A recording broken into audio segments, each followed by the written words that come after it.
It's a great schus to be able to join you and Kesha to Shnas Hameo from the Sarkos from the Rebbe Nishmas Eden, the Miyasid of Timchut Mimim. In my Bocha Shior, and I had the opportunity to have met many of the Talmidei Hatmimim, Reb Nissin, Reb Yisrael Noach, etc. And I want to just share with you a Dover Nifla, which came up this morning before going into the actual Shir. And that is that this morning Rabbi Itzinger asked me to give this Shir. And fine. Then I picked up a Maimer, which was published in the cover by Lahak, starting with the words Refa'eni Havaya Ve'erofe. That's a Maimer from Tafshin Chof Aleph. And in the footnote, this is actually, if you don't have it, it's in Chelik Lamed of Teres Menachem. And in the first footnote, it has here Yehuyan Diba Maskel Ze, Shnas Tarchatz, Kuntras Lamed Vov, Vimeine Kveit Kushas hat Mushlite ben Nagela Maimer Ze. On this Maimer from Tafshin Chof Aleph, the Rebbe had added a reference to the Maimer of this Dibba HaMaschil, in Kuntras Lamed Vov. Now, actually, in Chelik Lamed, you can see, let's say, in the beginning of the volume, you have there a Tzilum Ksav Yad Kodesh of the Rebbe, where he actually refers to Kuntras Lamed Vov. Curiously, I opened up Sefer HaMamorim Kuntresim, and I found the Maimer Fa'eni Havaya Ve'erofe, but it's actually in Kuntras Lamed Zayin. So, but the Rebbe had written to look at Kuntras Lamed Vov. Kuntras Lamed Vov is the Kuntras Lekovid Beis Nissen, and the end of Kuntras Lamed Vov has got a whole ariches about the Meile of a Fabrengen. And I'm just going to read, the punchline is actually the very last few words, talking about the Meile of a Chassidische Fabrengen, Huchlat Etzli. I'm not sure the Friedrich Rebbe or the Rebbe Rashab. I think the Rebbe Rashab. Huchlat Etzli, Asher Hisvadus Chassidim Hu Mei Chatos Hamatarim. Chassidische Fabrengen is the Mei Chatos Hamatarim. It is water which is purifying. And so I've just found this to be a fascinating Hashgacha Pratis that I was led to while preparing to give a shir on in Yonim of Nikvois, the Kesha to Beis Nissen, and we have here this reference, Chassidische Fabrengen, this is the Mechatas HaMatarim. Okay, what you have in front of you now, if you're following with my laptop, my PowerPoint, as you see, it was several years ago, I was asked to give a shir about Mikvois in Hamburg. And so just mamash as an introduction here, second slide. There we are. This is a short letter of the Rebbe Rashab, where he talks about the Verein. There was a society in Hamburg which were helping for mikvahs, and he's asking them for help to build a mikveh, I believe in Menton in France, where the Rebbe was at the time. We'll go on. The third slide, we have here how a Sikha from Tafshin Chavtes and Taf Yutis Kislev, where we have the Alter Rebbe, in Halacha versteht sich, Mittel Rebbe, we have a Piskedinim, Tzemach Tzedek, there's a Ribui, Rebbe Marash, there are some which lo nitpesu. And then he has Adelech Zeh, the Rebbe Rashab, Befrat Behilchus Mikvois. And then he mentions the Friedrich Rebbe from Fardebes Gevenossi, Shalos Chuvas Benegela Shchita. I'll just digress for a moment for that and come back to our topic. That is the conversation about a shoichet who shaves. And the Friedrich Rebbe, and then the relate nuns, his he comes to Germany, and there's two shachtim. One is a Yekke who shaved his beard, and one is a chassid who had moved to Germany who shaved his beard. And it's a long tshuva, about 20 pages. Which shchita is preferable, and in Tov Reish Tzadik Beis, the Frierdiker Rebbe writes to the Rebbe to review his tshuva on this. So it's obviously that's what he's referring to about shchita. He means here about a shoichet was shed above. But coming back to our topic, we're talking here about the Rebbe Rashab, and the eine von der Sachen starke Kochzach is in the Yonim von Mikvois. Now we go on to the next slide, and this is a visiting card. Like a businessman has a card, so you can see, if you look carefully, you can see the name Schneerson, and you can, if you read carefully, you'll see, I think it says Lubavitch at the bottom, and it has the Gubernie Mogilev. Is it, sorry? I think that's what it says there. This is Rebbe Rashab's visiting card, and he jotted down here a ha'ora on Hilchas Mikvois, and we'll look through that. And I think it's quite yesodistic for this topic which we're dealing with about Beir al Gabi Beir. I want to just add a historical note. My Elter Zeder, his name was Reb Chaim ben Sin Raskin, and he lived in a town called Gzhatsk, and in Tofresh Ayin Dalet. So around then, or Tofresh Ayin Beis, Ayin Dalet, in those years, he has a very big problem. That they had the natural mikveh, which the mikveh they had till then was built on a mayon, which means a natural spring. And then there were modern chevre who were trying to introduce a more modern type of mikveh, and that was a megashomim mikveh. And he saw this as a major concern. So this is 4-5 years before the Rebbe Rashab comes up with the union of the Beir al Gabi Beir. And in this village, they wanted to, the Mechadshim wanted to make a Geshomi mikveh, and he appeals to the Rebbe Rashab for support. And in the Sefer Torah Shalom, the Shalos Tshuvos of the Rebbe Rashab, you have 4 letters, I believe, to the Elter Zeder, and the Rebbe Rashab encourages him not to allow this change, and how it's making a rainwater mikveh is fraught with shilas, and he tells him to try to get support from Reb Chaim. Where is it?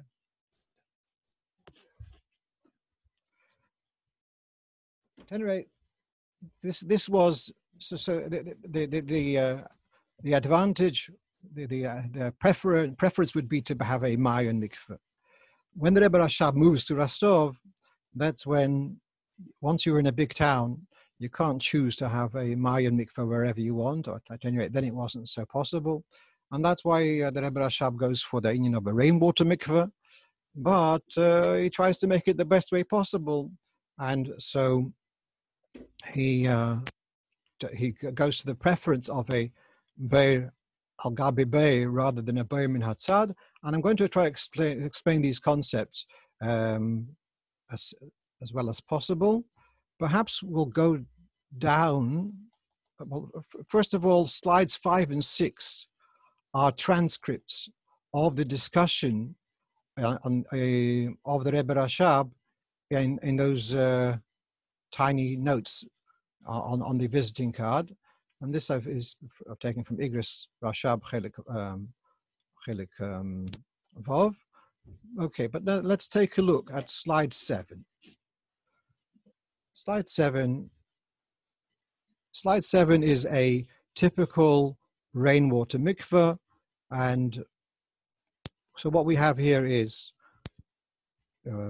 where you can see where the nice tiles, and that's called the Beir HaTevila, and then we have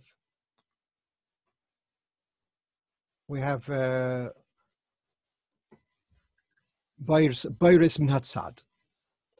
If you can see, there is like on the left side of the picture, there are like two holes on the top, and there's this gray area where there's going to be a collection of rainwater. And there's two basic ways of kashering a mikveh with rainwater. And one is called zriya, and one is called hashaka. Simple hashaka is a simple idea that you've got a reservoir, you've got a tank, which is obviously built in the ground. It's not a tank which is portable, chas v'shalom, that would make it possible. You've got a tank of rainwater, and you have an opening between that tank and the tank, which is where you're toveling, which is just tap water, which is possible. Why is tap water possible? The assumption is, well, there's a concept called mayim she'uvin, water which has been drawn by a bucket or any keli, that makes that water possible, but it can be kashered by being connected to the mei geshamim. And so we'd have a hole connecting the two beiros, the beir hatvila and where the mei geshamim is. So long as that hole is the size of what's called shveiferes hanoid, which is about, it's 2 fingers, yeah. So let's say about 4 centimeters, 5 centimeters, in American, about 2 inches. So if that's the diameter of the hole between the beir of mei geshamim and the beir hatvila, that makes it kosher.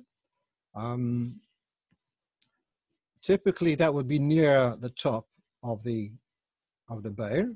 If you can see the way this mikveh has been built, or the picture drawn with a red line, what is important is that when the mikveh is filled with tap water, it should be filled above this line, so that the water of the beir hatvila should come into contact with the mei geshamim in the beir min hatzad.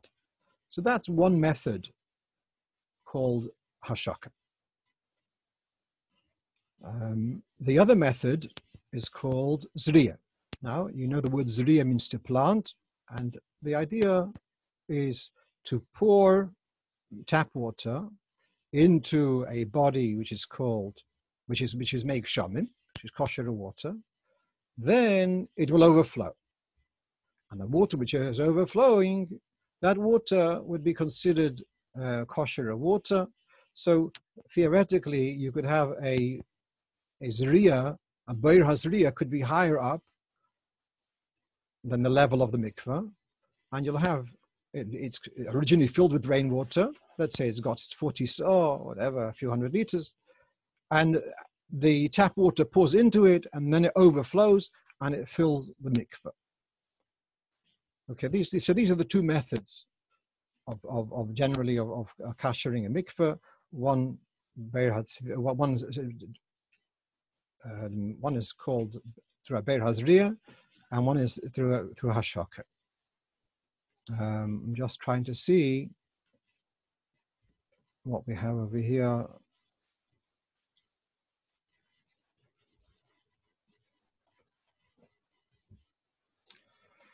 Right.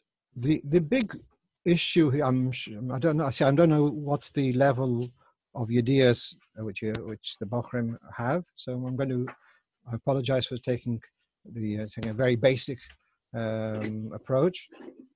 Okay. There is an issue here of no sanso v'not also. Or let's get step one step. Let's step back a minute. When we have a mikveh which is full of a parcel of water, and we have a little window called a hashoka, a shveiferes hanoid. So now the two bodies are connected, and we've said the halacha is that now that mikveh is kosher. What happens if the hole is then blocked? Does the water remain kosher, or does it revert back to being possible? So As you all know, in a men's mikveh, there's usually a rubber stopper. And most of the time that rubber stopper is kept in place and people don't use it. But if, let's say, you wanted to toivel kalim, so then we would have to remove that stopper, and for noshim, tevilas, etc. We would not rely on the hashoka which happened earlier. We would insist that there should be a hashoka whilst the tevilah is taking place. And that's because there's a machlokas harishonim whether the hashoka kasherizes the water totally, or the hashoka only it allows the kashrus of the meg shomim, of the very meg shomim, that kashrus extends to the other water, but it does not kasherize the water be'etzem. So this concept of nifseka ha'hashoka. If nifseka ha'hashoka, does the mikveh remain kosher? And certainly when it comes to tevilas kelim or tevilas doshim, nifseka ha'hashoka would be a consideration to avoid such a shaila. Then we have the concept of nos and sov and not also. I have, let's say, a mikveh which has got 40 saw, 60 saw of kosher rainwater. I then take a bucket. I understand not everywhere is make shomim in such abundance, yeah? So I want to maintain that it should be hygienic, it should look nice. So what I want to do, I'll take a bucket of water, or clean water, another bucket, and then I'll start taking buckets out. Buckets in and buckets out. And gradually, the dirty waters now become clean.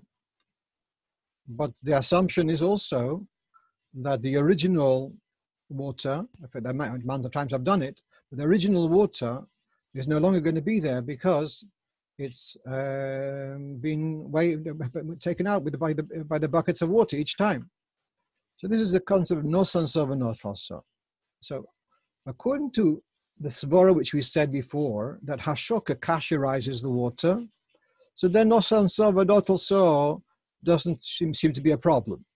Because as soon as any possible water comes into the kosher water, it becomes bietzim kosher, and then relax, this is gewaldig. But if you take the view that nifseka ha'hashoka takes away the kashrus of the water, so by the same svara, nosan sov and not also, by adding water, it doesn't lavdafke, it became bietzim. So lavdafke became bietzim kosher. And then so we have this worry of perhaps after a while, there's no longer going to be enough.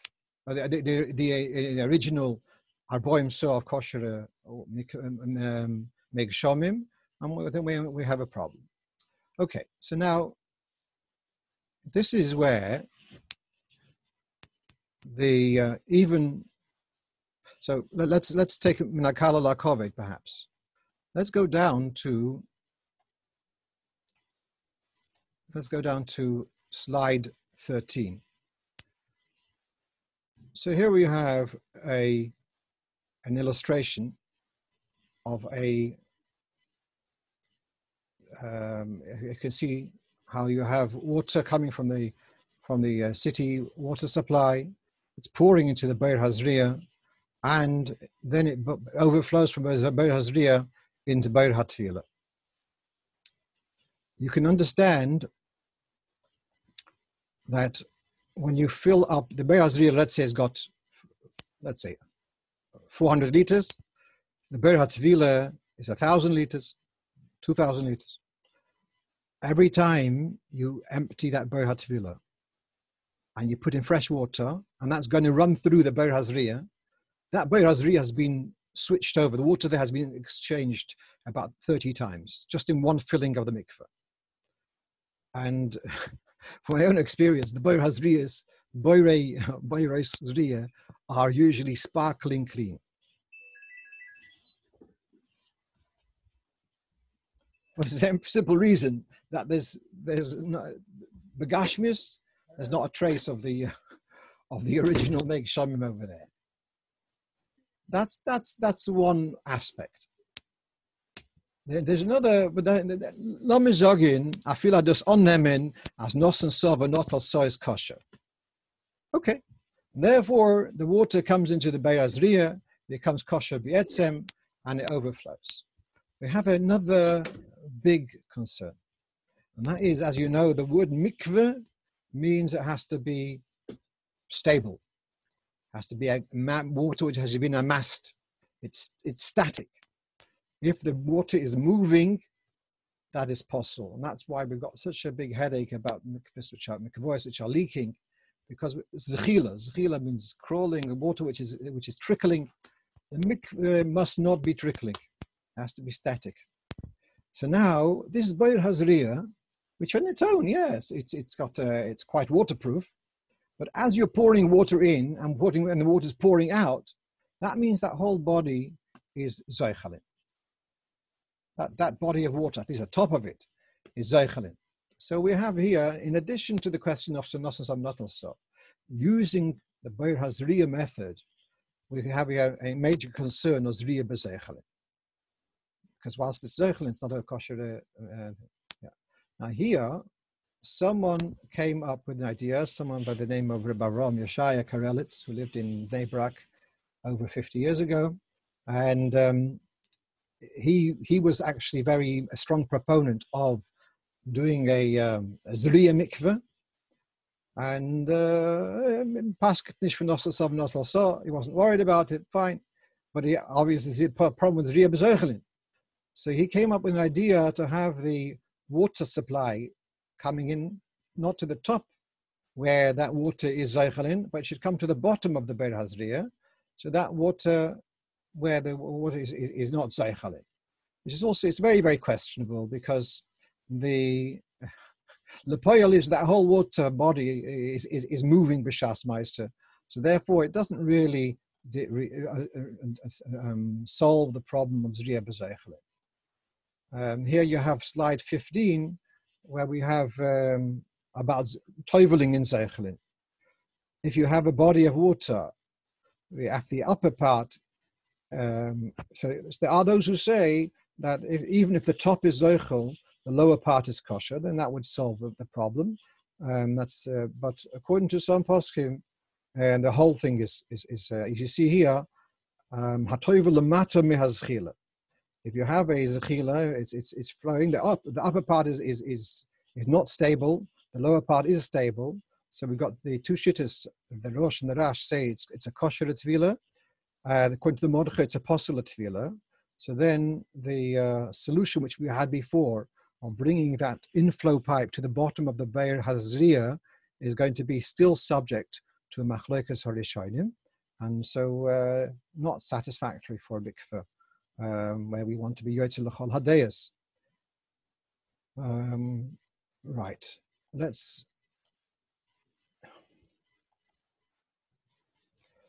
go down then, where we have here now on slide 18, we have a be'er al gabi be'er.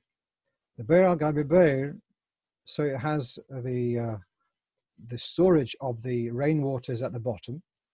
It's underneath the be'er hatevila. There's an opening of Shveres Hanoid, even bigger, like a 10 centimeters square twice. So there's a connection between the upper and the lower Be'er. And in that way, there is a hashaka. And it's not in, perhaps I didn't explain. Let's go back to the standard mikvahs on slide 7. Let's say, forget about Zriya, we just got the Ber Hashaka, or that's what I'm going to be focused on for the moment. Okay, now a person goes into the mikveh and the water level rises, yeah? Because we have a certain mass. So as I go into the mikveh, the water level rises and it goes from, so my tap water, mikveh, overflows into the Be'er Min Hatzad.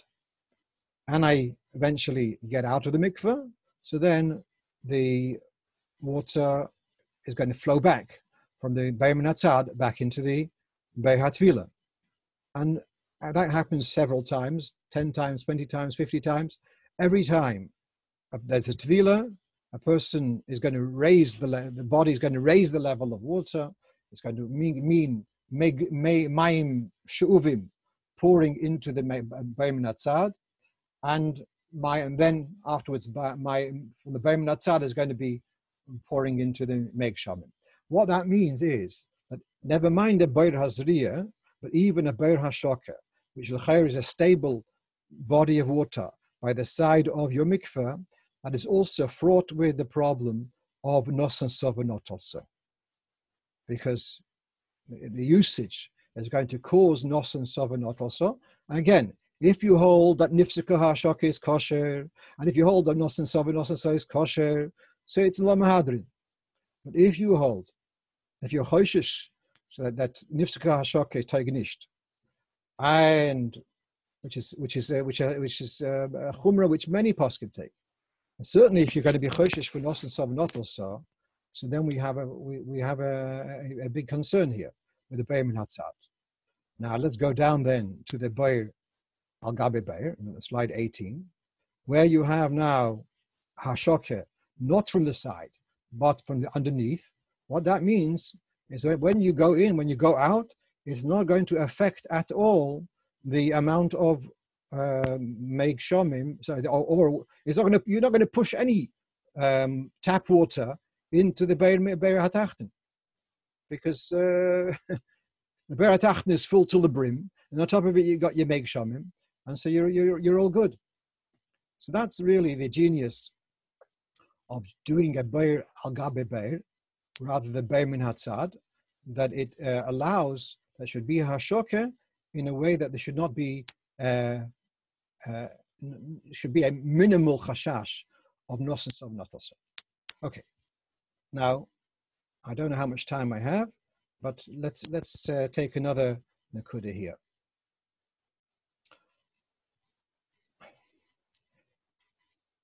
The Rebbe Rashab, we know that he was the whole mikveh Beir al Gabe Beir in Rostov was in his B'chaim Chiyusa Be'al Modeim was not more than about 2 years, and during this time he was we know that he had a barometer on his desk, and he was constantly concerned: is there going to be rain? There was a oitzer, which can be seen apparently today in the Chotze in Rostov. There's an oitzer. What that means is that there is a reservoir of rainwater, which means that if for some reason there's not enough rainwater, you have a side supply, and you can pull away a plug, and then, however, it's not going to the lumbus of how to do it in a kosher way. If you don't know how to do it, don't do it. But they had an oitzer in the side to be able to replenish the rainwater. Why was it important for the Rebbe Rashab to replenish the rainwater supply? So I mentioned before the concept of zriya. Zriya means, which is mentioned in the Mishnah, and zriya means that you pour possible water into a body of kosher water and it becomes kosher. The Rebbe Rashab wanted that not only should this mikveh be kosher through the method called hashoka, it should also be kosher through the method of zriya. So it's all very well. There's a hashoka window which connects the upper and the lower bodies of water. That's a hashoka. But there are some apprehensions whether hashoka alone is enough to kasher. Zriya is in some ways clearer, and what we mean in a zriya, in a body which is not running anywhere, in a zriya, in a kosher body of water, so then if possible water falls into it, it will become kosher for tabling. So what the Rebbe Rashab instructed, apparently, that whenever they would empty this mikveh, not talking about the lower one, talking about the Beir HaTvila, whenever that would be emptied, and it's very important that the mikveh has to be maintained in top hygiene, very, very clean. So it would mean washing the walls, it would mean, and then removing the shmutzike water, the dirty water. Now, so then, how are you going to get zriya happening? when you pour in fresh water from the city water supply, it's going to turn into empty pool. You'll do hashoka, that's not a problem. You won't have the mile of zriya. What the Rebbe Rashab wanted is that every time they would empty the mikveh, before refilling, to pull that plug on the oitzer and to allow a couple of inches of kosher rainwater, and that would fill the bottom couple of inches of the Beir HaTvila. Once that is done, that the plug can be put back again, and now we've got a body of mayim ksherim, and then you open the water supply of the city water supply. That water is now pouring into kosher water. So there would be a zriya as you'd start refilling. So again, so the seder of maintaining this mikveh, every time you clean it, you empty it out, you make it clean, allow a couple of inches of mei geshomim, of kosher mei geshomim, above the floor. So that's besides the mei geshomim in the bottom, there's now a bit of mei geshomim above the floor. Then once that is in place, then you can open the tap and allow city water to pour in, and that's going to fall into the mei geshomim, and it will be zriya. So that mikveh will have the milo of zriya as well as the milo of hashak. And that is my understanding why the Rebbe Rashab was so concerned that there should be continually a supply of rainwater in the oitzer, so that you should be able to, every time when you refill the mikveh, and the Rebbe Rashab was very concerned that it should be hygienic for Pashat, so shouldn't to turn off people from using mikveh, and so that was his cheshbon. Now, our Rebbe came up with an alternative idea to this, and that is bearing in mind that having a supply of rainwater to be able to replenish every time and to do this whole shtick which I just described, possibly is not always, the supply of rainwater may not be so adequate, and also it's perhaps a bit more maintenance heavy. It's high maintenance, and if you don't know what you're doing, this whole business about pulling the plug, and you have to know what you're doing, because you don't want to have a habiyosei ayidei shalei ayidei tara. It's quite a complicated aspect of mikveh. So the Rebbe came up with a different idea, and the Rebbe says to make that the mei ha'ir, the posel of water, if that can be directed, that it should fall directly into the aperture, into the window, which between the upper and the lower beiris. In this way, that as the water lands, it's going to be becoming a zriya.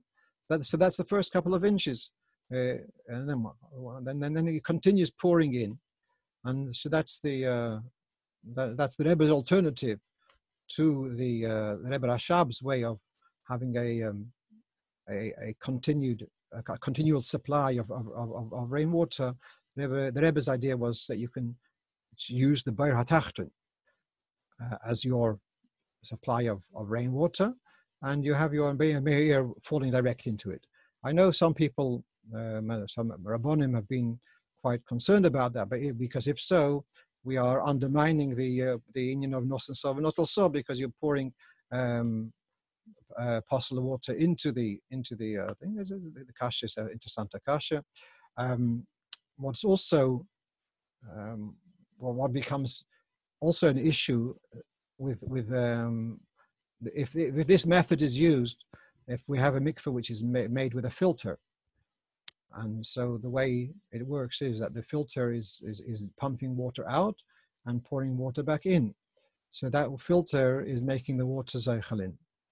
And so we have here a problem that if you want to say you want to do zriya in the most kosher way, but if it's zriya b'zeichelin, so to do this method with a filter, we are missing out on the hidur of zriya b'zeichelin.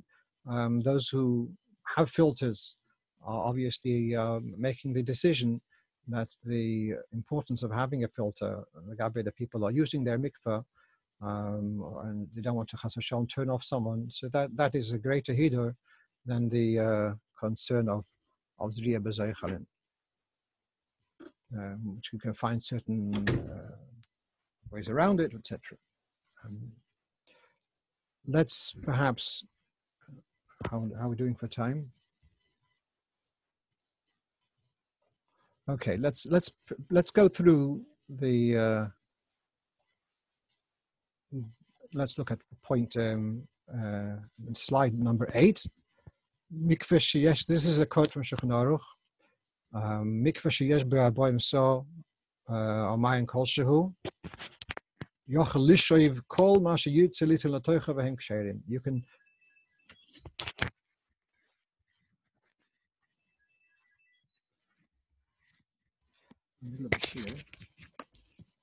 I'll call you back later. So,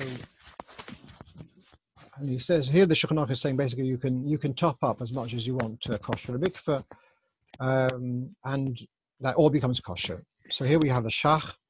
It says if you filled up a mikveh and it overflowed, so that's also okay. Ad kan ruchim or mashma de yesh oisrim.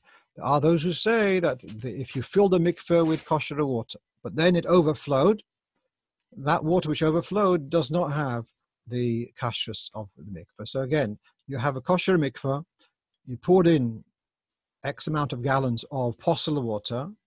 Whilst they are inside, no question, that's all kosher. But once that overflows to the next one, yesh oisrim. And it's interesting because the Chassam Sofer built him, this is the Chassam Sofer mikveh is having two mikvahs next to one another, filling one, overflowing to the other, and then the second one becomes kosher. Then you empty the first one, then you overflow the second one back to the first one, and that was the Chassam Sofer's way of a kosher mikveh. But we have here the Shach brings Yash Oisrim by Hilchach Tov Lahachmir. So yeah, here we have Here we have a similar idea where we have in Sifnun base, we have here that once there has been a contact, it becomes kosher, but then the Shach here again brings Rabbein Yeruchim that we have a suffix whether it becomes kosher or be'etzem, or once the hole is stopped, it goes back to become possul. And again, he writes for Tov Lahachmir Chatchila. But then the person who's learned Abisal Mishnayis will sagen Samafurish Mishnah. And so this is where the Rebbe Rashab addresses this in his little business card. All right, so I'm going to read this Mishnah. We've got two mikvahs, and one is kosher, one is possul, and you can connect them and make one kosher from the other. So one is to bring a pipe and mevi siloin shel cheres shel ova maniach yodei tachtov ad shehu mismale mayim. You put water. You block the opening of the pipe, and then you pull up the pipe. It's like a siphon almost, and then you'll connect it to the other one, and that's kosher. Now, then we have the following: Hoyo bi'elyoin arboim so. The upper mikveh has got 40 so. B'tachtun ein klum, and the lower one is empty. Mamale b'kosef. You're going to bring a bucket and another bucket, and you'll pour into the upper one. So here you see clearly that the overflow of a mikveh to the other one is a kosher. Is kosher. So what's this business of Rabbein Yeruchim bringing a svara that yesh machmirim, that the overflow doesn't become kosher be'etzim? The it's a mefurish mishnah, the mala bekosif, and it fills the lower one, and we're all good. This is the way that Rebbe Rashab talks about this mishnah.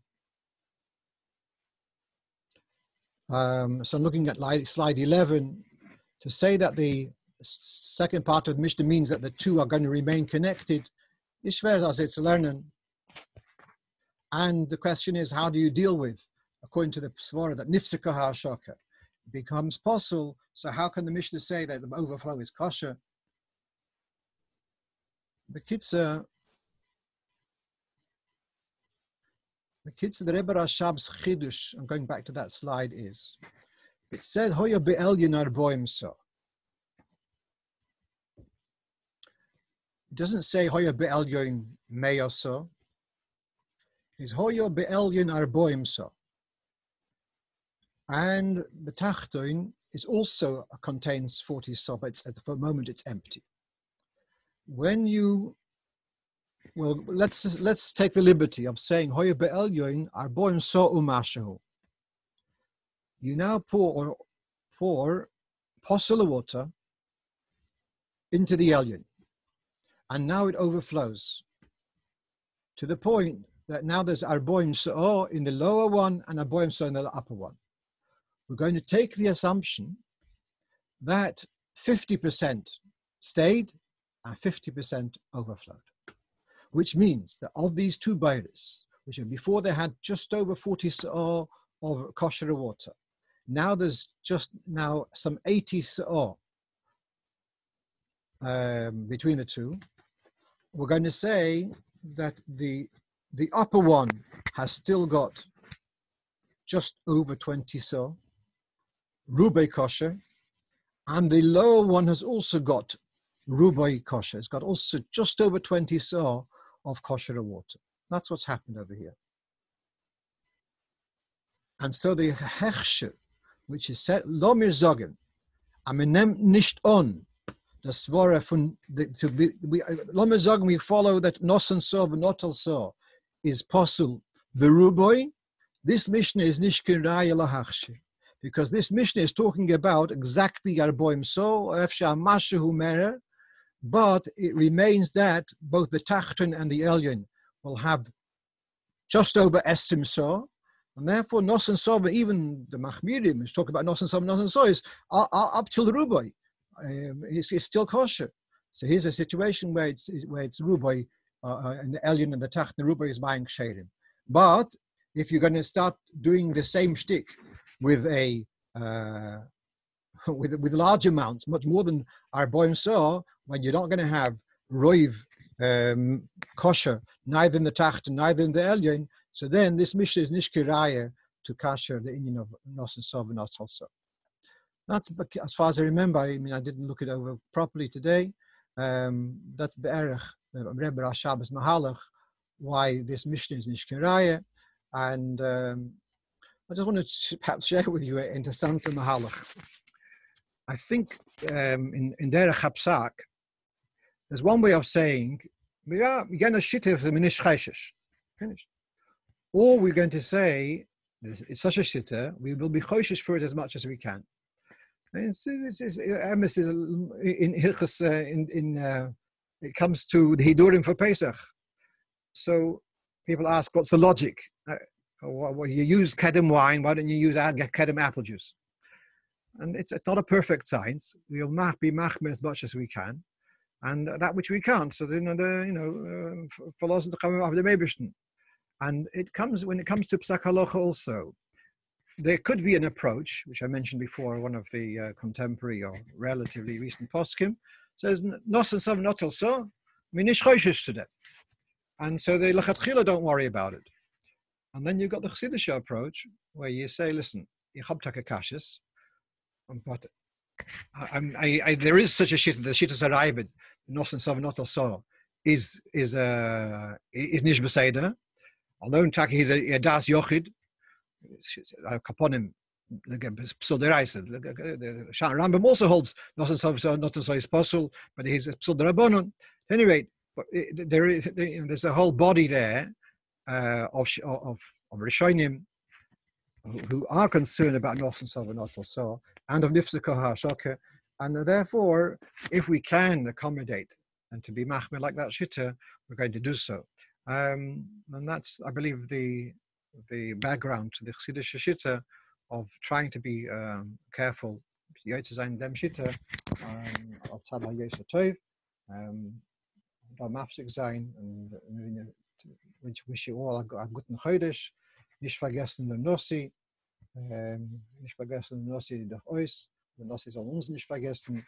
Und wish you all a kosher and freilich and Pesach.